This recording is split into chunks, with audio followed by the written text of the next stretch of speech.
Good morning to you all. Really happy to be here. Thank you for Anthony and the Independent Institute for inviting me. It's a real honor to be involved with the Independent Institute, who I think the world of. I think it's doing God's work.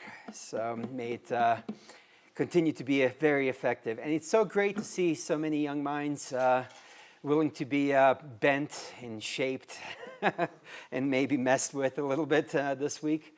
So that's what we're going to be doing here, challenging you hopefully a little bit and getting you to think about some things that maybe you had not thought about before. And one of those things is something that I'm going to be talking about next, which is why exactly do we need markets?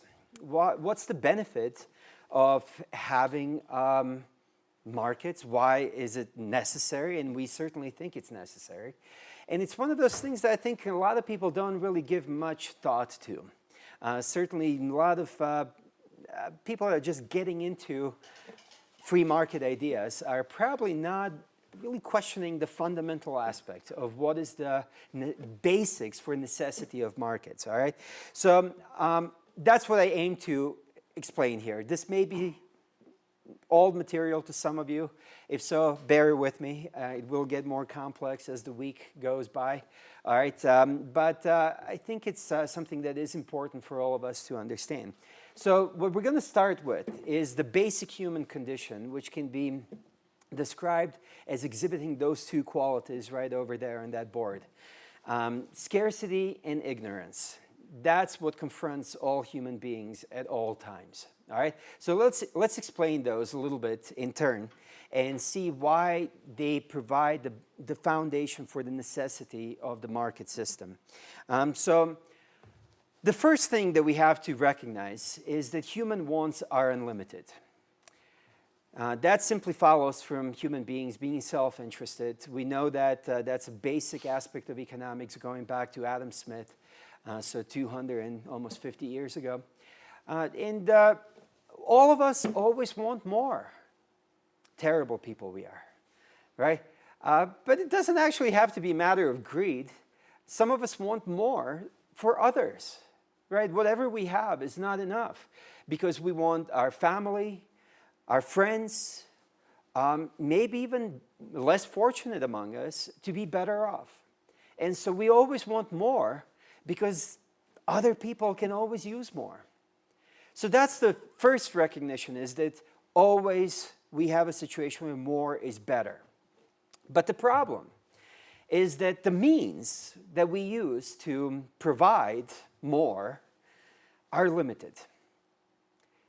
You see, we cannot have everything we want because our means are limited. Our resources in terms of time, in terms of capabilities, in terms of knowledge, in terms of land, in terms of natural resources available to us, capital goods, all of these things are limited. And that's the definition of scarcity.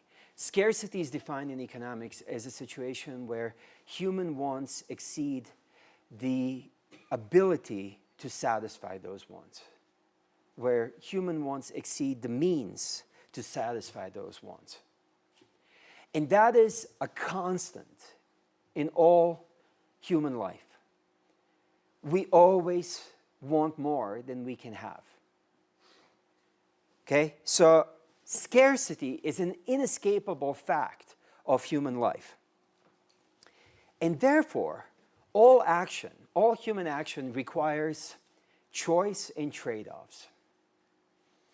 If we can't have it all, well, then we have to think very hard about what we do want more than something else.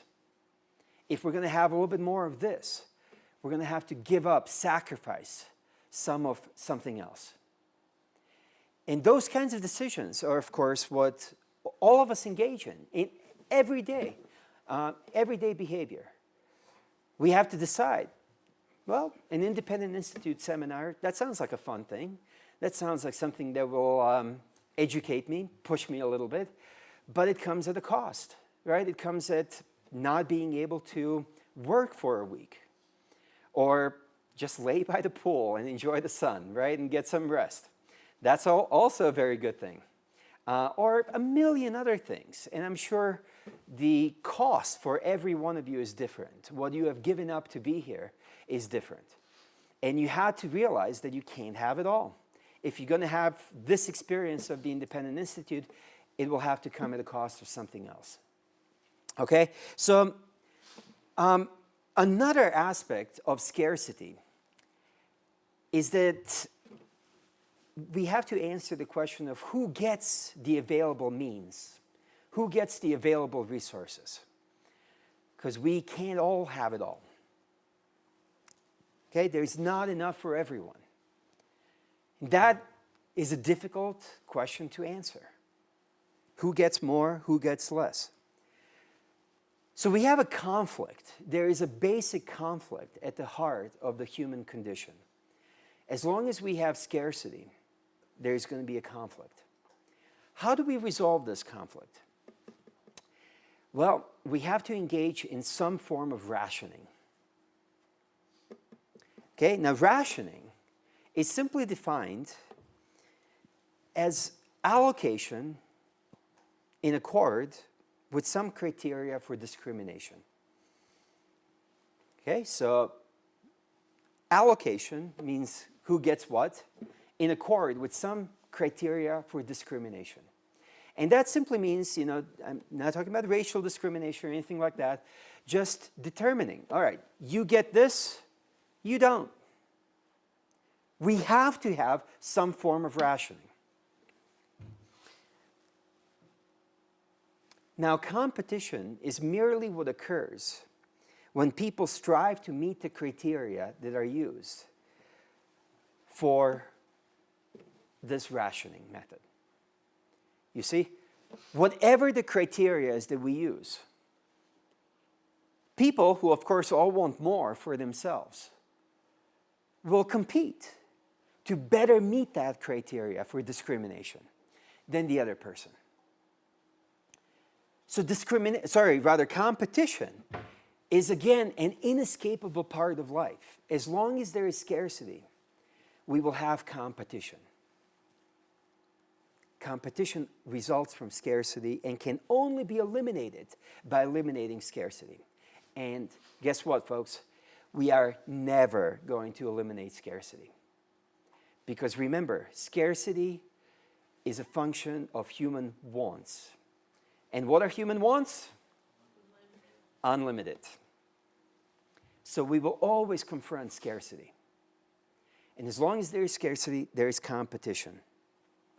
It is a natural competition, is a natural outgrowth of the need to ration scarce goods. Okay? Changing the rationing method will only change the kind of competition that we see. It will not eliminate competition. There's a lot of misunderstanding about this, and at a fairly abstract level at this moment, all right? I'll bring you down to earth here in a moment, but there's a great amount of misunderstanding here. So let me explain it this way. Think about the basic three ways of rationing that we face, that we can resort to. One, what's the oldest and most basic kind of a rationing method? What do you think? First come, first served. The strong take what they get. Exactly. Violence. Right?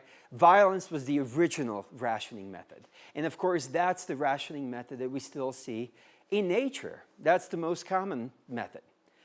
Whoever is the strongest gets the most. Right? And that's, of course, how primitive human societies decided these matters as well. Whoever is the strongest gets it. As humans advanced a little bit in social matters, we started thinking, maybe that's not the best system. Maybe we can do a little bit better than that, right? But by the way, notice what form does competition take when you have violence as a rationing method? How will people compete? What are the criteria for discrimination in that case? Fighting, right? Who's got the bigger muscles or who's got the more powerful weapon? And that's what people are going to strive to achieve, right? To have bigger muscles and to have more powerful weapons. Who's got the bigger club? That's the form that competition will take. Competition will not be absent. That's the form it will take. Notice that this form of competition is inevitably, by definition, a zero-sum game. Whatever you get, somebody else loses, right? If you are able to come up with a bigger club, more powerful club, and you bonk somebody over the head, well, it's his loss, your gain. So we looked at this as again, we advanced socially. Said, that's not very attractive. Certainly women don't do quite as well in this setup, right? Women tend to be at a rather disadvantage in this kind of a setup, which is why, of course, you see women being, in fact, second-class citizens through much of history, because it was all about violence. Bigger muscles, bigger weapons. So as we advanced, we started thinking, what are the alternatives? How else can we ration? And of course, the next method that people started relying on was government. Right? That we're going to have government that ideally would be benevolent and omniscient, wise, right? And would therefore ration scarce goods in some optimal way. Unfortunately, wise and benevolent governments turned out to be in highly short supply, right? In fact, I can't think of a single one personally. I don't think we've ever seen such a thing. So notice, by the way, that the government as a rationing method is really just a subset of the first rationing method, which is violence. I think a lot of people don't understand that. What sets apart, and I think you probably talked about this yesterday. I was stranded by the side of the road for a while yesterday, so I didn't make it to any of the lectures. The shuttle taking me from the Denver airport ran out of gas. Yay, good times. And then dropped me off at the wrong hotel. Anyway, I digress. I suspect you talked about this yesterday. But what is the one characteristic of government that differentiates it from all other social institutions? What's different? Initiate force. Right, monopoly over the legal use of force, right? Coercive powers that are legal. The government actually gets to exercise force, violence, coercion legally. That's the only thing that makes government different from all of the other social institutions. Right? And I think a lot of people forget that ultimately government is force. That's really at its very core. So whenever the government does anything, we are relying on violence, at least an implicit threat of violence. You see, if the government starts engaging in rationing of scarce goods, of scarce resources, it may be a preferable system to just pure violence, but it's still a system that's based on violence. Okay? That is something that has to be recognized. And I think a lot of proponents of government rationing forget that, because they tend to think of the government as a benevolent and wise force, which, I have no idea how anybody could possibly hold that view today. But yet, you still find people holding that view, and they keep getting disappointed by the governments that are actually in control.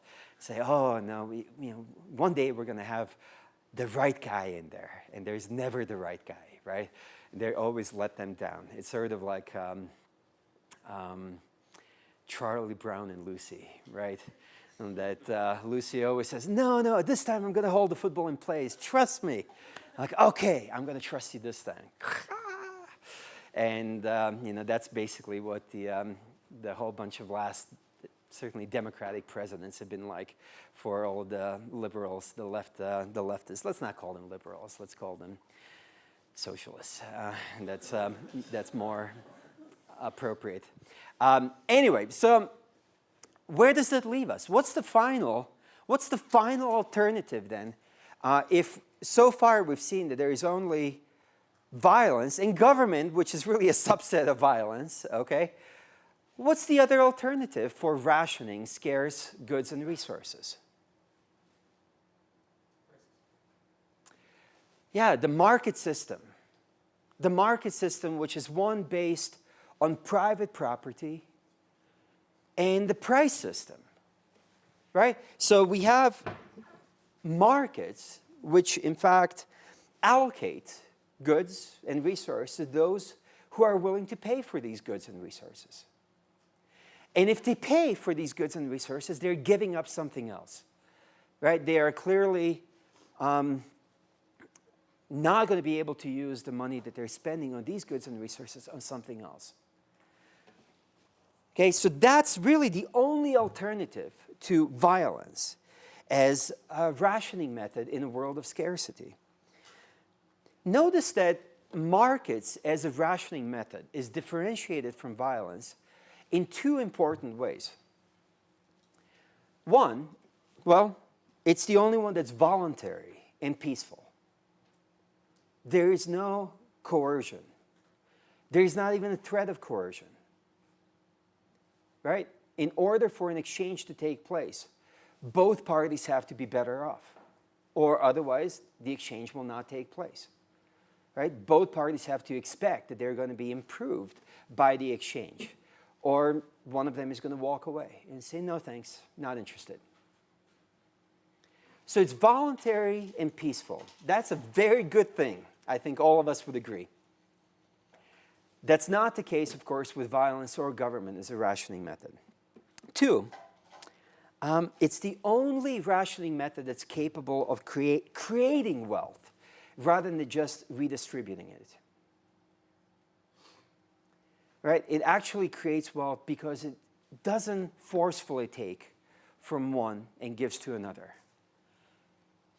When there is an exchange, wealth grows because wealth can only be measured in subjective terms. What's the value that we each put on something? And if there is a voluntary exchange, both parties will have more value. Doesn't even matter if there's been an exchange of an existing good. Wealth has been increased. That's not the case with coercive transfers. Okay? So those are two important benefits to the market system over any kind of violence or government as a rationing method. That it's voluntary and peaceful, and two, that it increases wealth rather than just redistributes wealth. Okay, so that's the implication of scarcity. What about ignorance? It's such an ugly word. But ignorance just means lack of knowledge. And unfortunately, that applies to every one of us. There is a lot more that we do not know individually than we know. And that applies to every one of us. Yes, even Obama. Shocking, I know. Okay? It's true. We do not know most things. A remarkable demonstration of this has been made in the form of a very short piece that I suspect probably a lot of you have already read, and it's called I, Pencil by Leonard Reed. How many of you read that piece before? Okay, about a third of you. The rest of you, do yourselves a favor and read it tonight. All right? As soon as you're done here with all the lectures, bring it up on your computers or tablets or smartphones and read it. It'll take you about 15 minutes at most, and I think you will be amazed. What was the name of the author again? So it's Leonard Reed, like reading, R-E-A-D. And Leonard Reed is the founder of the Foundation for Economic Education. And what he showed in this very short piece is everything that goes into production of a simple pencil, and the fact that not a single person could possibly know enough to produce even a pencil, an ordinary pencil, that is far beyond the understanding of or even capability of knowledge contained in one person to produce a simple pencil. Never mind all of these other things that we rely on in everyday life today, right? none of these things can be done by any one person. We are all ignorant. And as Leonard Read put it, we all have tiny bits of know-how. We know some things. We know very little bits of something. And that's what we contribute to the market process. We all contribute our tiny bits of know-how. And in the process, end up making remarkable things. Right? Not just all of the devices that we have become so accustomed to today. You know, I'm just thinking about the fact that Wi-Fi has become so ubiquitous today, right? You can go almost anywhere and get it. You have latte machines that are everywhere. But also the fact that I suspect most of you here flew to get here. And you were able to travel vast differences in almost no time at all, right? I flew from Detroit to Denver in 2.5 hours. That is an amazing thing. The communication, the travel capability, transportation capabilities, the devices that we have, the complexity of these things, that's all made possible by the fact that we all have contributions of every one of our little tiny bits of know-how to the greater effort. And this is why it strikes me so funny when you have enemies of freedom that talk about defenders of liberty as being all about the individual. We're all about just atomistic individualism, as they put it, right? That screw society, all that matters is the individual. But if you actually look at the entire justification for the market order is given on the basis of increased cooperation of individuals. That's the only way that we can actually create wealth, is if we coordinate the activities of vast amounts of individuals more effectively than before. That's what the market system is all about. Coordination of cooperation of multitudes, vast multitudes, many of whom have no knowledge of one another. Right? Oftentimes, in order to produce something, we rely on the work of people that we have no notion of, that have been, some other part of the world, certainly at a different part of the production chain, and we don't really care. We don't give them much thought. We just do our thing to get paid, right?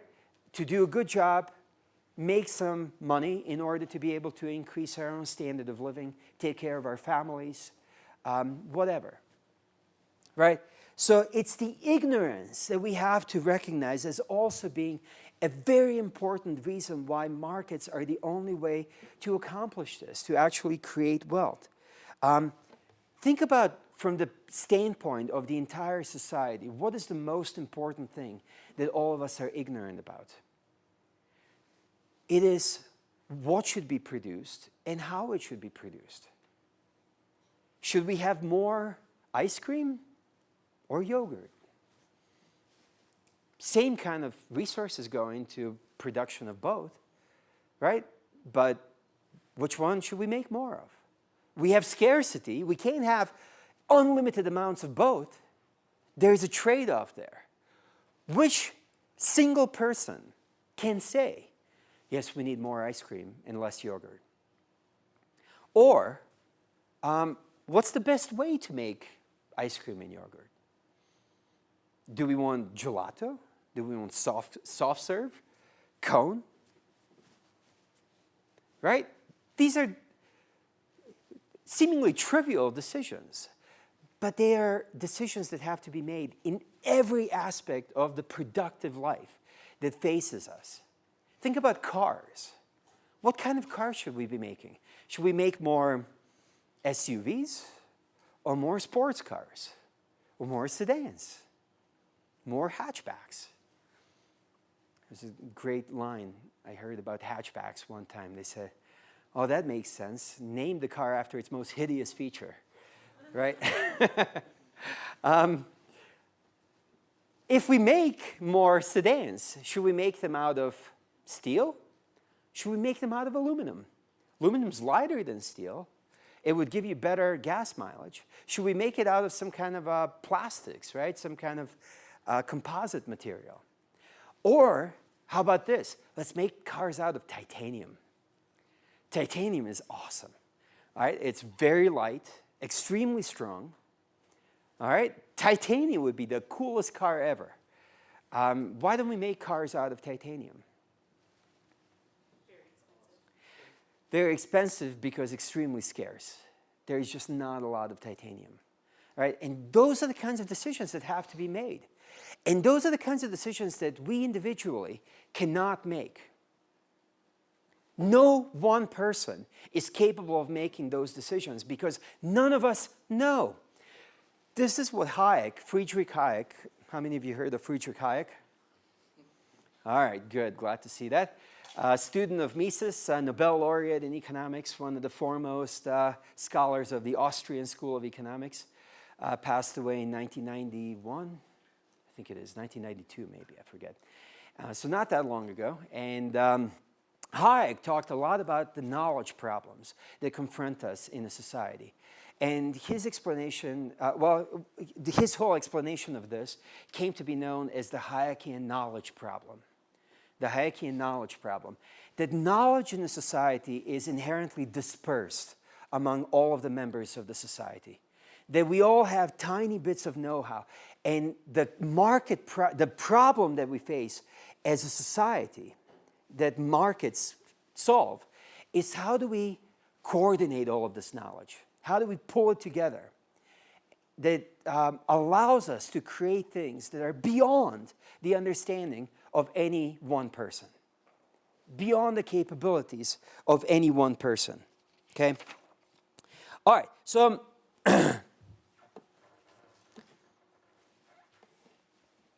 this is, for these two reasons, we need the market system, the market process to guide us. And here's how the market system and the market process will do that. First of all, I'm going to give you a little bit more detailed definition of what the market process is. The whole notion of the market process is at the very heart of Austrian economics. You don't really hear mainstream economists talk about the market process. To mainstream economists, it's mostly about the equilibrium states. Austrians tend to not care nearly as much as equilibrium states, where supply and demand intersect. It's all about the response. How do we get people to do the right thing from the perspective of all of the other people in the society? It's a matter of continuous adjustment, interaction of people, right? That's fundamentally what the market process is all about. It's people interacting with one another, coordinating their actions through market institutions without anyone designing this coordination, without anyone ordering this coordination from above. Therefore, the market process can be labeled as what? A spontaneous order. Yeah. That was a term originated by Scottish Enlightenment philosophers, economists of the late 18th century, Adam Smith, David Hume, Adam Ferguson, but one greatly taken to heart, especially by Hayek. Hayek constantly talked about the spontaneous order. I think there's so much power in that phrase, spontaneous order. Order that's not dependent on anyone designing it from above. Order that arises independently of anybody understanding even that order. Right? I mean, I think we have some understanding of how that order comes about. But spontaneous order preceded Adam Smith, certainly preceded Hayek. Right? We've seen spontaneous orders emerge millennia ago. So all we're trying to do is explain it here. What drives the spontaneous order? Simple, self-interested behavior of the participants in that spontaneous order. There is so much power to that people, as they go about their lives, trying to overcome scarcity and overcome the ignorance which envelopes us, we are constantly in this fog of ignorance, right? Surrounded by this fog of ignorance, never knowing exactly how best to, what direction to head into.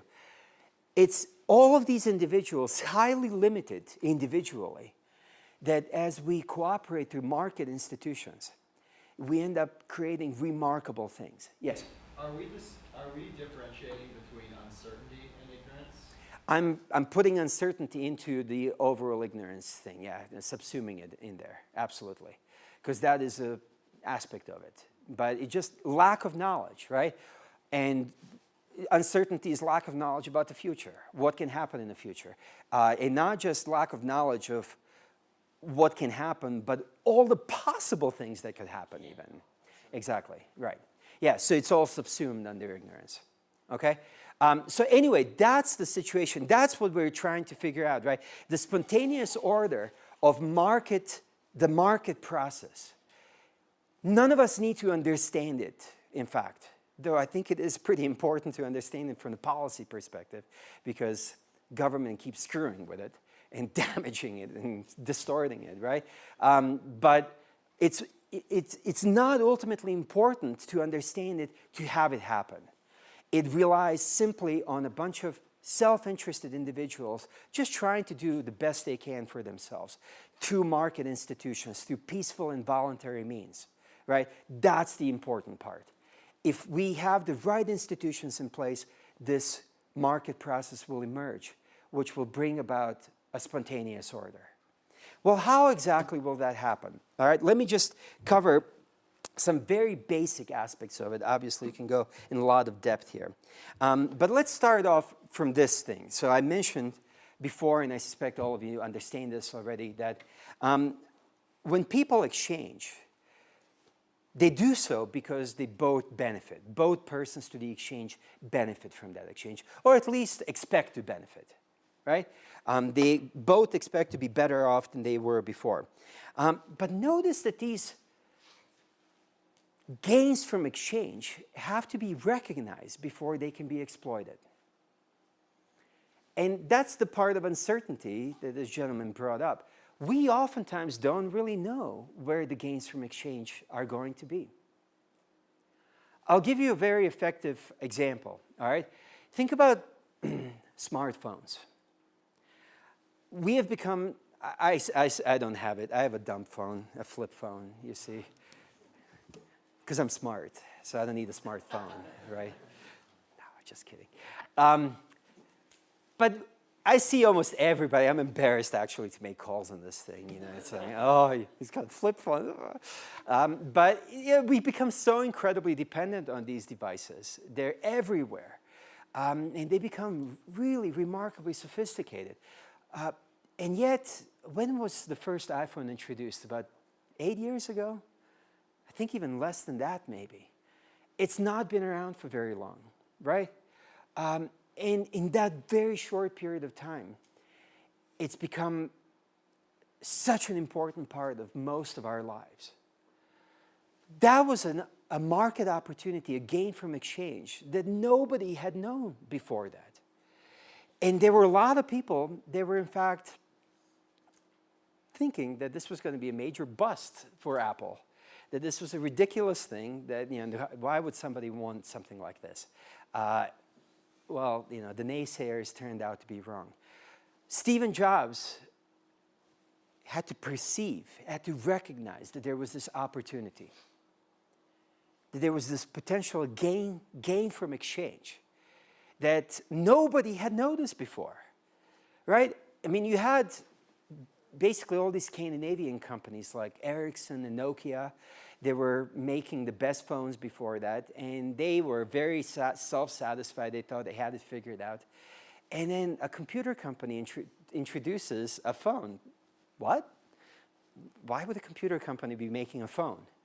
And all of a sudden, within a couple of years, the entire game has changed completely. Right, to the extent that Nokia and Ericsson are now in big trouble. They're massively losing market share. They're trying to adjust and start making smartphones.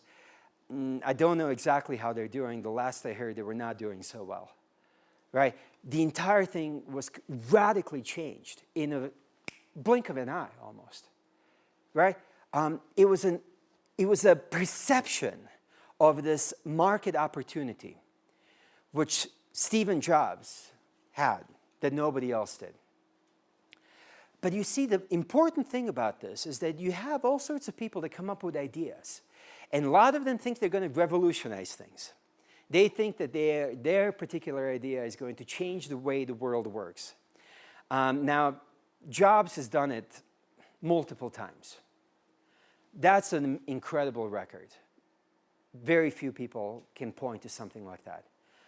Most people's attempts to change the world fail. They're a bust. That's the important thing.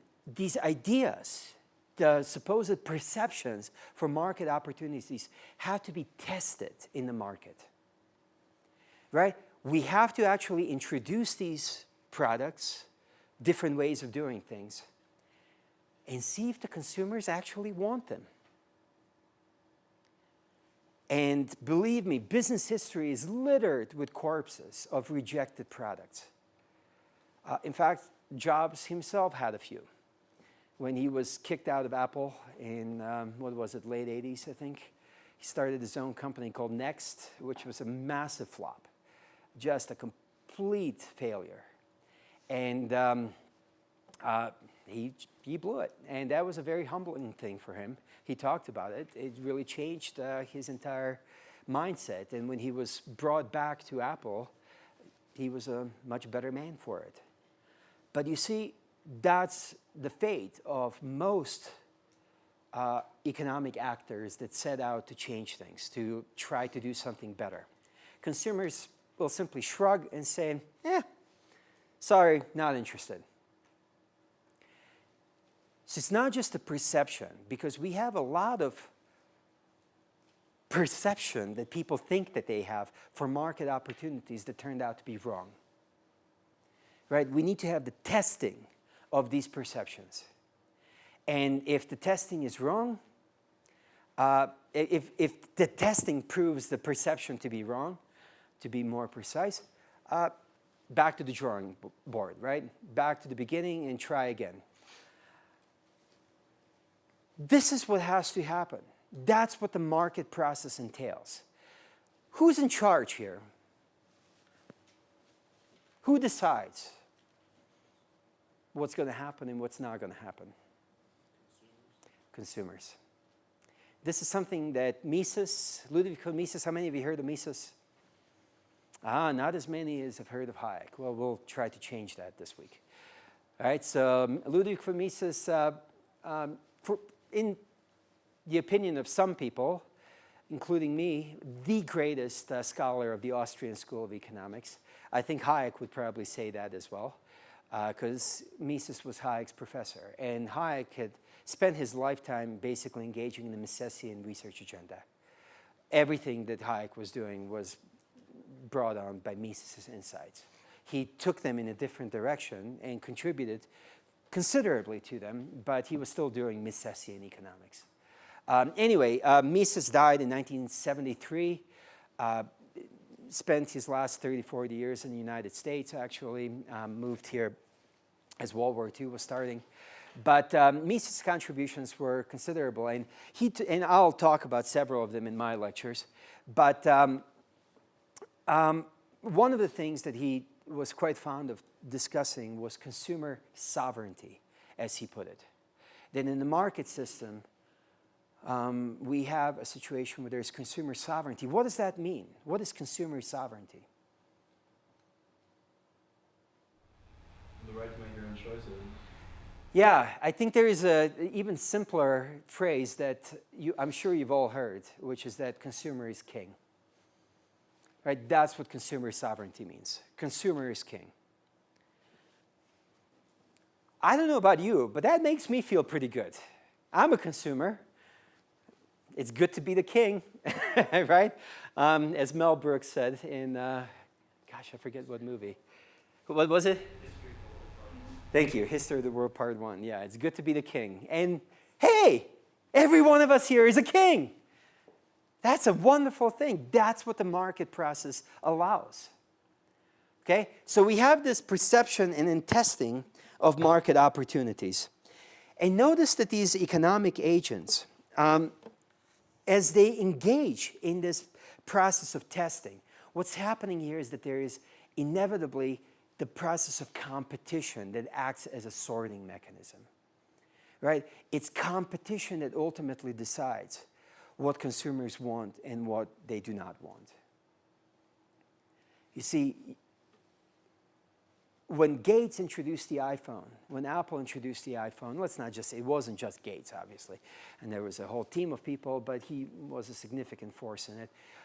But when Apple introduced the iPhone, it was competing with all of the, flip phones, dumb phones. And it was more expensive. You needed a more expensive plan. It was by no means a foregone conclusion that it would be successful. Would people actually want to pay more for these benefits, right? Who knows? Oftentimes they don't. They want the cheap stuff, right? Just look at Walmart, right? Walmart became extremely successful not by selling high quality at high prices, right? They were extremely successful because they sold middling quality at low prices. That's what Walmart did. So it's by no means a certainty that when you introduce a really good product, a premium product at a high price, that consumers will go for it. The competition has to take place at that point to figure out what the consumers actually want. The consumers, in effect, vote. What are they voting with? Their pocketbooks, exactly. And they get to cast votes for this product against this product. What a remarkably effective, peaceful, voluntary process to figure out how best to satisfy consumers. Because you know what? Consumers are fickle. I would hate to be an entrepreneur, right? It would drive us nuts. Like, what do consumers really want? Who knows? They're changing their minds all the time, right? And you never think about the poor entrepreneurs, do you?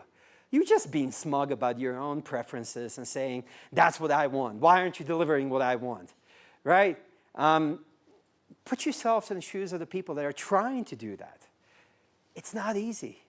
They can't read your minds, right? They have market studies, but you know what? People lie on those market studies, bastards. Okay? Ultimately, the only way to know whether consumers want something or not is to introduce the product in the market and let the competition figure it out. What do consumers really want?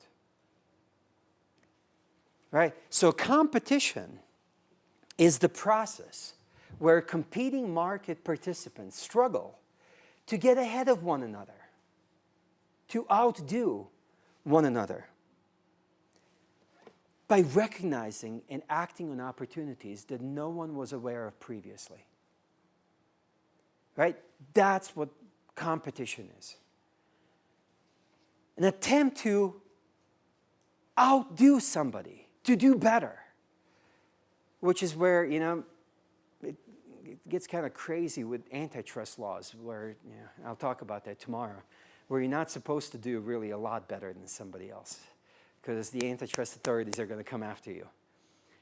It's like, no, we want perfect competition, as economists call this, where everybody is kind of equal. What? There's no such thing in the real world. That is completely disconnected from the real world. In the real world, you have market participants that are actively trying to do better than the other guy. And of course, the terminology of war is going to be so common there, right? Oh, we're going to defeat the other guy. We're going to kill the other guy, right? You want to do better than the competitor. That's good, because the only way that you can do better than the competitor is by doing what? Satisfying consumers better than the next guy. That's exactly where the benefit of the market system is. That's what we want. It's what economists talk about as alignment of incentives, incentive alignment, in a sense that the only way that producers can make themselves better off is by making the consumers better off. You see, they're all working in the same direction. It's competition that ensures that. In the absence of competition, i.e. monopoly, which I'll talk about tomorrow, there's incentive misalignment. Producers will do better by sometimes harming the consumers. Okay, so more on that tomorrow. But so what you have to understand is that the market process is ultimately a process of discovery, of discovering what the consumers really want. And given that we have scarcity and ignorance, it's very important that we discover what consumers want, because we can't have everything. But also, we do not know in advance what consumers want. There has to be a process of discovery because of our ignorance. And it's that competition that's the process of discovery. Here's how Hayek put it. Here's a quote by him. He says, "Wherever the use of competition can be rationally justified, it is on the grounds that we do not know in advance the facts that determine the actions of competitors. It would clearly be pointless to arrange for competition if we were certain beforehand who would do best. Competition is valuable only because its results are unpredictable and on the whole different from those which anyone has or could have deliberately aimed for." Okay, that's Hayek's insight here. And Hayek is the one that actually talked a lot about competition as a discovery procedure. And that just flows from recognizing that there is the knowledge problem, that we are all remarkably ignorant individually.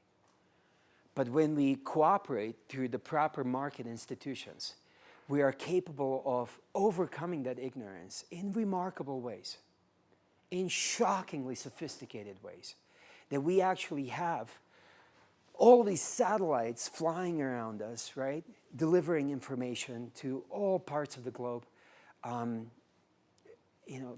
transporting us from one side of the world to another in a matter of mere hours. Remarkable things going on. Okay? So this is what Austrian economists mean by the market process. It's discovery of market knowledge by perceiving, testing, and taking advantage of the opportunities which were previously overlooked. Perceiving, testing, and taking advantage of opportunities which were previously overlooked. All right. Wow. Time's going fast. All right, so let me just wrap this up. A couple of more points that are important to this and that Dr. Padilla is going to be discussing here in a moment. So I mentioned it already, but the people that engage in this discovery process, that actively pursue it, we call those people entrepreneurs. All right? And entrepreneurs are driven by what? What are entrepreneurs trying to do? What? Yeah, they're driven by desire to make profits. They want to make money for themselves. They are self-interested people. And they can only hope to earn profits by doing what?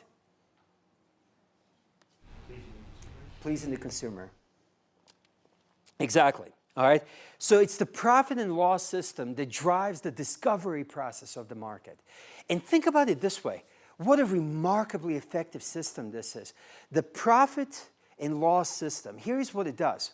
When some entrepreneurs are successful, they get profits. Other competitors observe those profits, and they're going to start doing what? Imitating those successful entrepreneurs, doing more of what has been revealed that consumers want. Wonderful. That's exactly what we want. On the other hand, those entrepreneurs that bear losses, why would they make losses? They did the wrong thing. From the perspective of whom? The consumers, right. The consumers said, what are you doing? You are wasting scarce resources. Stop it. Right? we are going to take away resources that are available to you, through losses. And we're going to give these scarce resources to the successful entrepreneurs, the ones that actually have figured out what we want, right? And of course, after, nobody can stay in business by making losses forever, right? At some point, they're going to run out of resources. In addition, other competitors are going to look at this and say, oh, this is what not to do, okay? They can learn from failure and say, okay, well, now we know that consumers don't actually want this or done in this way. So that is a remarkably effective system, right? Where we ensure that works is actually copied and multiplied, and that doesn't work is immediately stopped and not copied further, okay? Resources are constantly being shifted to more socially beneficial uses through this process, you see, through the profit and loss system. It's remarkable that there's so many people that are putting down profit. I mean, I think there should be poetry about the benefits of profits. Why aren't poets writing about the beauty of the profit and loss system? Well, because they're idiots, because they do not understand anything, okay? Because it's, it's all about love. Like, come on, tell me about something that actually matters. I'm just kidding, okay?